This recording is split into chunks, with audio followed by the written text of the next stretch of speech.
El último tema de los que vamos a ver para el examen de la semana es desnutrición. Desnutrición como parte del gran componente de malnutrición infantil.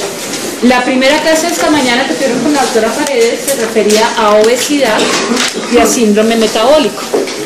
Y curiosamente la dimos primero, obesidad, porque en contra de lo que uno pensaría en este momento en nuestro país, hay muchos más niños en riesgo de sobrepeso y de obesidad que pues dentro del amplio espectro de la malnutrición estamos profundamente preocupados porque progresivamente nuestra población infantil ha sufrido lo que se llama una transición nutricional y pasamos de estados de depresión importantes a estados de sobrepeso y obesidad. Y en manos de ustedes está ayudar a prevenir que esta epidemia se... ¿Sí? Está bien. Gracias, sí.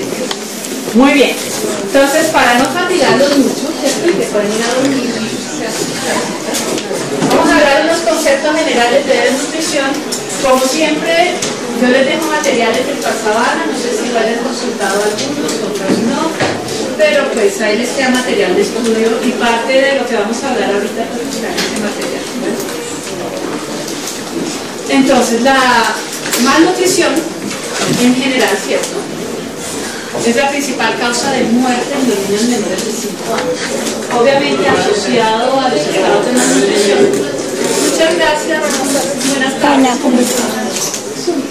Asociado a estos estados de malnutrición vienen otras cosas, como pueden ser procesos infecciosos recurrentes, etc., que acompañan al proceso de malnutrición y son los que en última son los causantes de muerte. Yo creo que ustedes han tenido oportunidad de ver y escuchar todos los problemas que ha habido alrededor de la situación de los niños que han muerto algunos niños, pero se ha suscitado polémica por mala utilización de términos. Una de las muertes que hubo el mes pasado, atribuida a desnutrición, después salió nuestro querido ministro de Salud a decir que el niño no se había muerto de desnutrición sino de un paro cardiorrespiratorio. Hubo un acto de brillantez en ese momento, ¿cierto? Se vivió la polémica porque el niño no se murió por desnutrición, tuvo un paro cardiorrespiratorio y eso fue lo que lo mató, pero bueno, hay muchas noxias alrededor de la malnutrición que son las que ocasionan la muerte además del paro, que es importante tener en cuenta. Entonces, hablamos de malnutrición para un espectro de enfermedades carenciales, ¿cierto?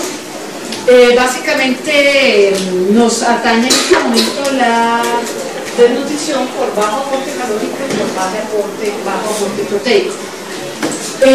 ¿Por qué afecta más a los niños menores de 5 años? Porque es la población que en este momento nos preocupa. En primer lugar, porque los niños en estos primeros años de vida continúan con un crecimiento acelerado, un poco menos acelerado que el que traen en la vida intrauterina, pero tienen un crecimiento exagerado, lo cual implica que tienen unos requerimientos desde el punto de vista nutricional mayor que los niños de otras edades. Estos requerimientos no siempre son fáciles de satisfacer, ¿cierto? A veces por falta de disponibilidad de los recursos o porque el gusto del niño es variable y no consume todo lo que quisiéramos, además porque son absolutamente dependientes de una tercera persona para poderse alimentar. Entonces, si esos terceros no les dan la comida, pues difícilmente el niño va a tener el aporte adecuado, ¿cierto? Y además, como sucede en esta región, en La Guajira o en muchas otras, por falta de recursos, pero sobre todo por falta de conocimientos adecuados para poder satisfacer las demandas de los niños, ¿no? En líneas generales agrupamos la desnutrición dependiendo de los factores que la producen en dos tipos: desnutrición primaria y secundaria. La primaria es la que está matando a los niños de La Guajira, factores sociales y económicos que se traducen en falta de disponibilidad de alimentos o de conservación de los niños. No hay que comer, por ende pues no comen y se desnutren, ¿cierto? Y hay otra desnutrición que es menos frecuente, que es la secundaria, en la cual sí hay disponibilidad de recursos, pero el aprovechamiento por parte del individuo no es el adecuado. ¿De qué depende? Hay trastornos asociados a necesidades calóricas aumentadas, ya veremos cuáles son, o algunos con pérdidas aumentadas desde el punto de vista calórico, o alguna condición patológica que impide que la ingesta sea adecuada, o una mezcla de todas esas.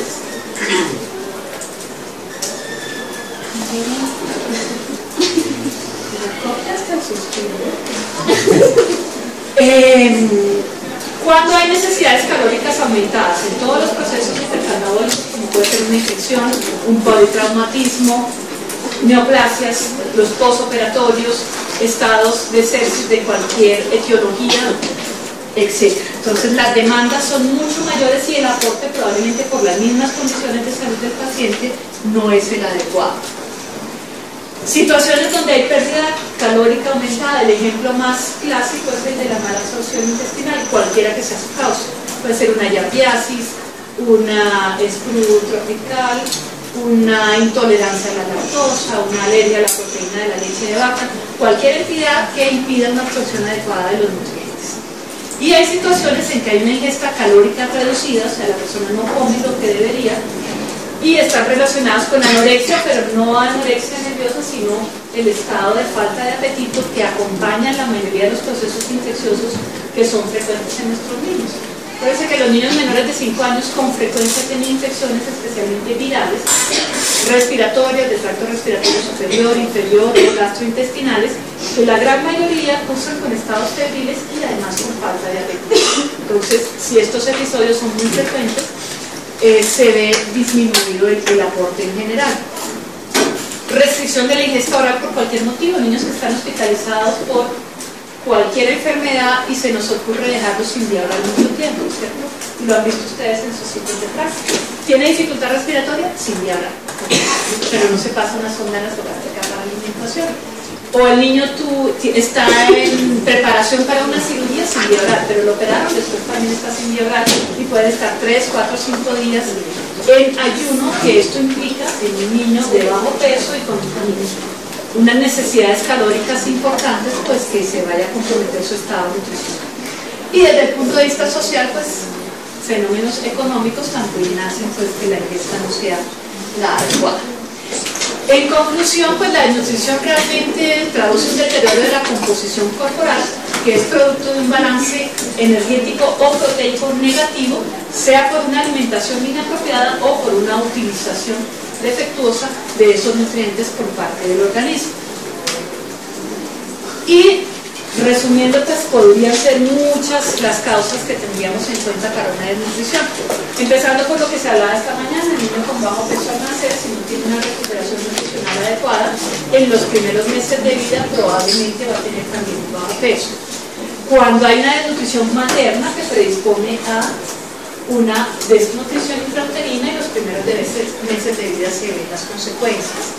Deficiencia específica de algunos nutrientes, cuando no se da el aporte, sea solamente aporte calórico o solamente aporte proteico en un niño en crecimiento, pues puede haber dificultades. Diarrea, sobre todo las diarreas prolongadas, que llamamos diarrea prolongada, la que en un niño mayor de 2 meses más de 14 días, en el menor de 2 meses más de 7 días, se queda. El capítulo de ayer y de esta mañana habla sobre la diarrea en el menor de 2 meses. Entonces, en los menores de 2 meses prolongadas más de 7 días, en los mayores de 2 meses prolongadas más de 14 días. Entonces, después de 14 días de diarrea, la mayoría de los niños tienen un compromiso nutricional importante, porque no tienen por un lado, por la anorexia no tienen una ingesta adecuada y además están perdiendo en forma importante nutrientes a través de materia fecal. Enfermedades debilitantes como el VIH-Sida, la tuberculosis, prácticas inadecuadas de alimentación infantil. Ustedes ya vieron la alimentación complementaria y con frecuencia por aspectos culturales, por creencias, etcétera, pues se restringen algunos grupos de nutrientes dependiendo de las costumbres de cada familia. Esto puede traducir también en un grado variable de desnutrición. Y otros que tienen que ver más con fenómenos sociales y ambientales, como podría ser que la mamá no tiene un tiempo adecuado o el cuidador no tiene un tiempo adecuado para alimentar en forma propia a su niño, cuando los ingresos familiares son limitados y no les enseñamos a aprovechar los recursos que tienen a mano. Me explico, muchas veces vemos familias de área rural que tienen en su finquita unos recursos específicos. Entonces, por decirles algo, tienen pollos, tienen gallinas, tienen huevos y los mandamos a consumir pescado por el omega 3 veces a la semana. No, pues yo tengo huevos en la finca, no puedo comprar pescado porque es muy caro. Pues aprovechemos los recursos que cada familia tiene para que los utilicen adecuadamente, ¿cierto? Entonces es más fácil que el huevo que están produciendo todos los días y las legumbres que tienen en sus fincas se las den y no algo que probablemente no van a poder adquirir. Y seguridad alimentaria, que en nuestro país lo vemos, y en estas épocas de cambios climáticos pues hay cosechas, ¿cierto? Hay épocas en que consumimos unos productos, otras en que no, y así pues otra serie de factores que podrían influir. Bueno, existen varios tipos de malnutrición y específicamente de desnutrición. Malnutrición en general son los aspectos, ¿cierto? Desnutrición y obesidad, que se las pongo aquí al final. Pero con respecto a la desnutrición hay dos tipos muy claros. El uno se llama marasmo y el otro se llama kwashiorkor. ¿Quién sabe la diferencia entre uno y otro? ¿En cuál de los dos hay edema? En el kwashiorkor o kwashiorkor, le van a decir algunos, hay edema. En el marasmo, ¿qué hay?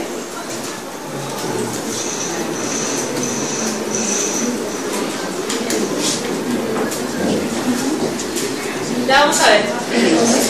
¿Han visto pacientes desnutridos en sus hospitales? Con sobrepeso sí. De pronto los que están en Kennedy y Yunal es más factible que vean niños con desnutrición extrema, que vienen referidos de zonas lejanas, de pronto en Zipaquirá también, pero en sitios como Roosevelt, Jardín Infantil, no es tan frecuente, pero sí los ven. Entonces, los dos tipos principales son marasmo y kwashiorkor, pero puede haber una mezcla de los dos que se llama desnutrición mixta o kwashiorkor marasmático. Ya vamos a aclarar qué es. Entonces, el primer tipo es el marasmo, que son los típicos niños delgaditos que ven en algunas comunidades muy desprotegidas. Cuando a veces nos muestran fotos de niños de África, usualmente son niños que son muy flaquitos, ¿cierto? Que no tienen panícula adiposo, que hay hipotrofia en sus extremidades porque el tejido muscular también está depletado, ¿cierto? Una de las características del marasmo es que aparece a cualquier edad de la vida, desde el nacimiento hasta la vida adulta. La causa básica es que hay una insuficiente ingesta de calorías, de energía, ¿cierto? Entonces el organismo busca esas calorías de todo lo que tiene cerca, entonces empieza por consumirse todos sus recursos, las reservas de grasa, las reservas de carbohidrato y finalmente el tejido muscular también, ¿cierto? Entonces, ¿qué traduce una emaciación muscular generalizada? El factor del DA. Generalizada. Entonces son niños extremadamente flacos. Si buscamos sus indicadores nutricionales, el más importante en este caso es el peso para la talla y está por debajo de -3 desviaciones estándar, es decir, una desnutrición severa. Aproximadamente han perdido más del 40% del peso con respecto a la talla que deberían tener. Y esto traduce que hay un retraso en el crecimiento longitudinal y el momento en que la talla se compromete porque el niño cada vez va siendo más bajito con respecto a lo que debería, y también tiene implicaciones en todo lo que tiene que ver con el desarrollo neurológico. Entonces el retraso no solamente es fondo estatural, es decir, en talla y en peso, sino hay compromisos desde el punto de vista neurológico. Vemos a veces extremos, niños que tienen una anorexia muy marcada, es decir, no les provoca comer nada, u otros que están en fases iniciales del marasmo, que ven comida y tienen un apetito porque no han tenido el contacto con la comida.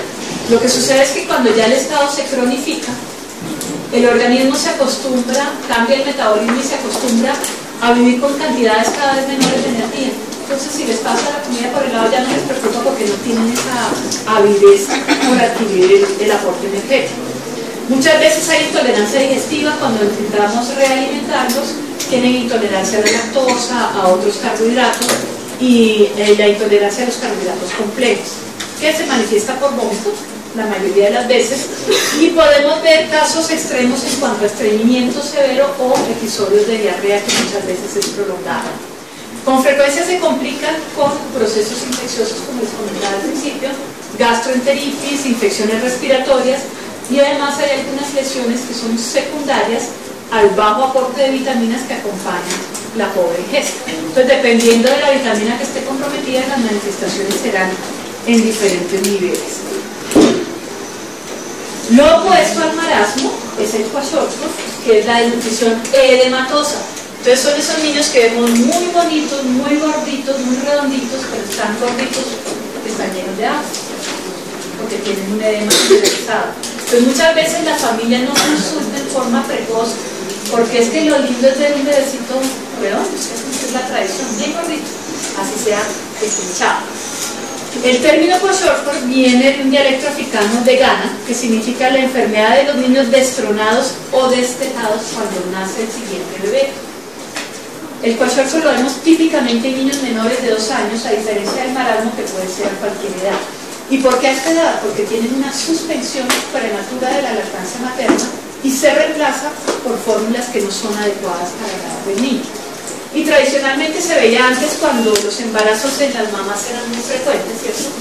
Que la mamá tenía un niño y antes del año el otro y el otro y el otro, entonces no alcanzaba a dar una lactancia suficiente entre uno y otro. Entonces siempre el perjudicado era el anterior, ¿cierto? Porque no completaban la lactancia y empezaban una alimentación complementaria que era inadecuada. Y además la mamá se ocupaba en la atención del siguiente hijo y quedaba un poquito desprotegido el mayor. Entonces, ¿qué le daban de comer? Pues una alimentación rica en carbohidratos, ¿cierto? Perdón. Lo que llamamos muchas veces farinácea. Ustedes a veces hacen interrogatorio alimentario en niños menores de 1 año que le suspenden la leche materna, pero empiezan a darle las famosas coladas.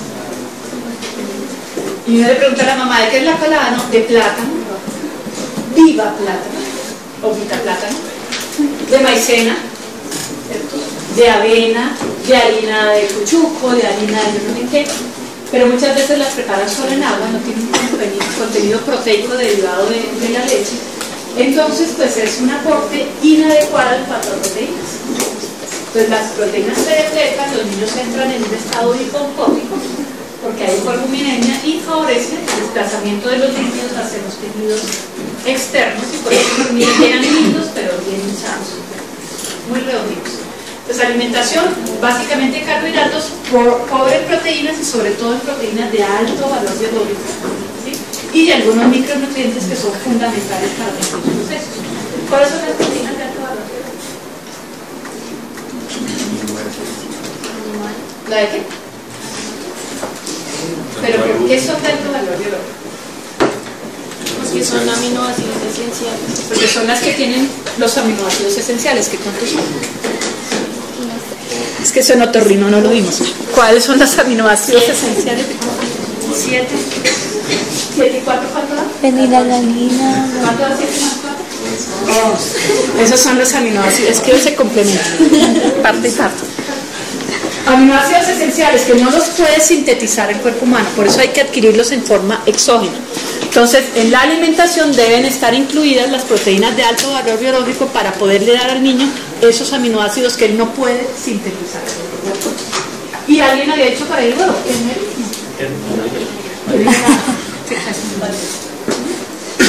paternina, César. La proteína patrona es la proteína del huevo, tiene todos los aminoácidos esenciales. Entonces volvemos a lo mismo, si los papás lo que tienen es una gallinita que produce huevos, ¿por qué no darle huevo al niño que tiene todos los aminoácidos esenciales? ¿Sí? Resulta que a estos niños pues no se le dan, la alimentación es farinácea, pura harina, pura colada, pura papita, puro cuchuco, y tienen ausencia de las proteínas de alto valor biológico. No quiere decir que desde el punto de vista de origen vegetal no se puedan hacer proteínas de alto valor biológico. Digamos que como tal, en un solo vegetal no vienen todos los aminoácidos, pero al hacer mezclas vegetales, mezclar soya con otros vegetales, sí se pueden conseguir todos los aminoácidos esenciales, que en últimas es lo que necesita el niño, pero hay que saberlas preparar.